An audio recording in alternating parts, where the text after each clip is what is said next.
नमस्कार साथियों, जय धन्वंतरी, जय आयुर्वेद। साथियों, आज हम बात करेंगे क्या पूजा पाठ करने से, मंत्र जाप करने से, राम नाम जपने से स्वास्थ्य पे प्रभाव पड़ता है।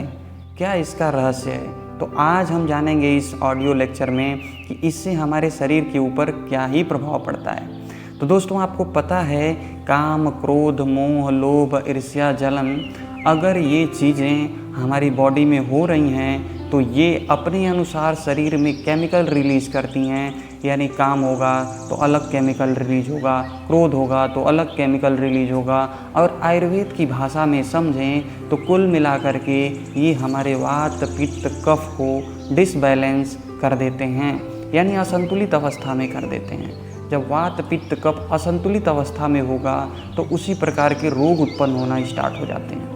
तो जैसे जब हम पूजा पाठ करते हैं या फिर भगवत चर्चा में जाते हैं तो जो चीज़ें हम सुनते हैं उससे हमारा माइंडसेट बनता है। माइंडसेट बनने का मतलब क्या है कि हमारे दिमाग में विचारों का आना, विचारों पे चर्चा करना और विचारों का भाव में बदलना, उस भाव का कृत्य जगत में बदलना, ये सब कहीं न कहीं हम देख रहे होते हैं और एक सही मायने में ये चीज़ें हो रही होती हैं। और काम, क्रोध, मोह, लोभ, अहंकार, ईर्ष्या, इन सब पे कहीं न कहीं हमारा कंट्रोल होता है अगर इन सब चीज़ों को हम समझते हुए कर रहे हैं तो। फॉर एग्ज़ाम्पल, अगर जैसे हम राम वर्ड का यूज़ करें, राम राम, तो जब आप राम राम का उच्चारण करते हैं तो र से जो ध्वनि उत्पन्न हो रही है वो वाइब्रेशन कर रही है आपके शरीर में। र वर्ड का उच्चारण करने के लिए आप अपने जीभ को अपने तालू में सटा रहे हैं। जब आप अपने जीभ को अपने तालू में सटा रहे हैं तो आपकी लार जो है वो ज़्यादा बन रही है। और जब लार बनती है तो लाखों ग्रंथियाँ यूज होती हैं और लार होती है क्षारीय, पेट में होता है अम्ल।